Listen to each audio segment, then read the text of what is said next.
के इस कार्यक्रम में उपस्थित भारतीय जनता पार्टी के पूर्व जिलाध्यक्ष श्री अशोक गुर्जर जी, मुनीष कटवाड़ जी, पूर्व मंत्री कमलेश ढांडा जी और आज के इस धर्म सभा में उपस्थित सोंगल और आसपास से जुड़े हुए हमारे सभी उपस्थित धर्म प्रेमी बहनों और माताओं बहनों, नौजवान साथियों,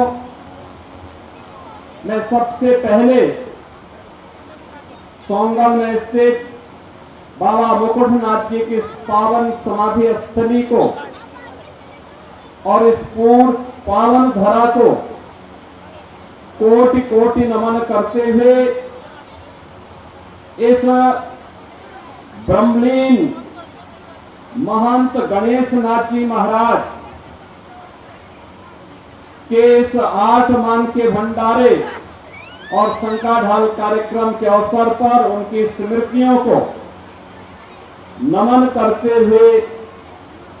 पूरे नाथ संप्रदाय की ओर से उन्हें विनम्र श्रद्धांजलि अर्पित करता हूं।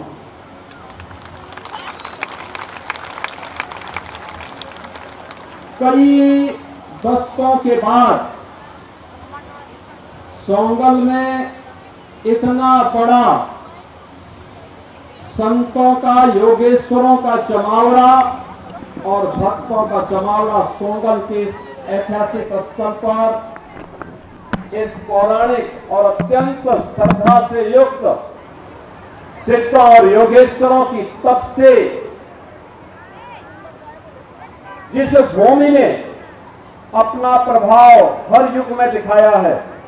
आज इस पावन धरा पर इस पावन भंडारा और धर्म सभा के माध्यम से आप सब का दर्शन और आपके माध्यम से उस पावन गुरु परंपरा को नमन करने का अवसर प्राप्त हो रहा है। मैं इस अवसर पर आप सभी का हृदय से अभिवादन करता हूं। मैं धन्यवाद दूंगा सोंगल के पीर हमारे महंत शेरनाथ जी महाराज को, जिन्होंने अपनी गुरु परंपरा के प्रति अपनी श्रद्धा को व्यक्त करते हुए इस 8 मान के भंडारे और शंखाढाल कार्यक्रम को आयोजित करने का निर्णय लिया। स्वाभाविक रूप से आप सबका सहयोग रहा तो उन्होंने यह निर्णय ले लिया और एक कार्यक्रम आयोजित हो रहा है और इतनी भारी संख्या में योगेश्वर मंच पर भी और सामने भी आप सभी भक्तों की उपस्थिति, मैं जानता हूं कल इससे भी डबल संख्या में लोग आएंगे और ये उपस्थिति आपकी बताती है कि सनातन की ध्वज पताका हमेशा इन पूज्य संतों के सानिध्य में ऊंची रहेगी, उसको कोई झुका नहीं सकता है, कोई ताकत झुका नहीं सकती है।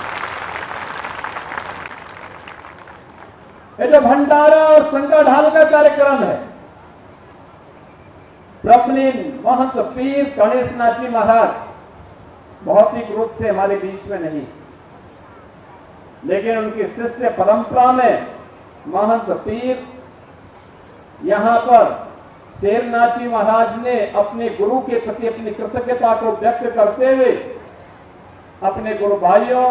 और अपने आप सभी श्रद्धालु जनों के साथ मिलकर के इस भंडारा और शंखाढाल के कार्यक्रम को भव्य तरीके से आयोजित करने का एक साहसिक निर्णय लिया और आज उस साहसिक निर्णय का परिणाम है कि हम सब इस कार्यक्रम में भागीदार बनने का सौभाग्य प्राप्त कर रहे हैं और आप सबका भी दर्शन कर रहे हैं। बहनों और भाइयों, यही तो है सनातन धर्म की असली पहचान। जीते जी को सम्मान देना ही है, लेकिन जब भौतिक रूप से न रहे तब भी कृतज्ञता का वह भाव अपनी गुरु परंपरा के प्रति, अपने पूर्वजों के प्रति इसी प्रकार से बना रहे, इस भाव के साथ आज हम सब यहां पर आए हैं कि पीर गणेश नाथ जी महाराज ने सोंगल के विकास के लिए, इस पीठ के विकास के लिए, इस सिद्ध स्थल के विकास के लिए, इसको बनाए रखने के लिए जो तप की थी, जो साधना की थी, उस तप और साधना का परिणाम आज इस भंडारा और संगठन कार्यक्रम के माध्यम से हम सबको देखने को मिल रहा है। और इसीलिए उनके प्रति कृतज्ञता ज्ञापित करने के लिए सभी योगेश्वर खड़ दर्शन संप्रदाय के हमारे पूज्य संतजन, ये जितने योगेश्वर यहां बैठे हुए हजारों की संख्या में और श्रद्धालु जन बैठे हुए हैं, ये सब उस कृतज्ञता के भाव के साथ जुड़े हुए हैं। यही तो है हमारे सनातन धर्म की पहचान। कृते च प्रति कर्तव्यम ऐसा धर्म सनातन। सनातन धर्म क्या है? अगर किसी ने हमारे प्रति कुछ योगदान दिया है तो उस योगदान के प्रति किए जाने वाली कृतज्ञता ही वास्तविक सनातन धर्म की पहचान है। हम सनातनी हैं इसलिए क्योंकि अपने से बड़ों का सम्मान करते हैं और जीते जी को सम्मान देते हैं, लेकिन अगर भौतिक रूप से वह नहीं रहा तो उसके प्रति कृतज्ञता ज्ञापित करने के लिए इस प्रकार का आयोजन करके उसका स्मरण करते हैं और उनकी अच्छाइयों से प्रेरणा प्राप्त करते हैं। यही हमारी ताकत है, यही हमारी ताकत है। और पंजाब हरियाणा का एक क्षेत्र तो वैसे भी वीर भूमि रही है, भक्ति भूमि रही है।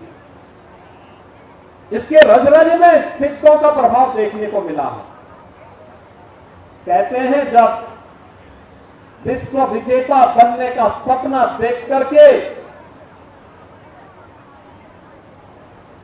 सिकंदर भारत पर चढ़ाई करने के लिए आया, उसके मन में एक अहंकार था। अहंकार इस बात का था कि वह विश्व विजेता बन जाएगा, तो जिस देश में जाता था उस देश का शासन उसके सामने नतमस्तक हो जाता था। उसने इसी गलतफहमी में भारत पर हमला करने का दुस्साहस किया और जब वह भारत के अंदर उसके सैनिक घुसने की दिशा में उसके सैनिक घुसने के लिए आए तो आपने देखा होगा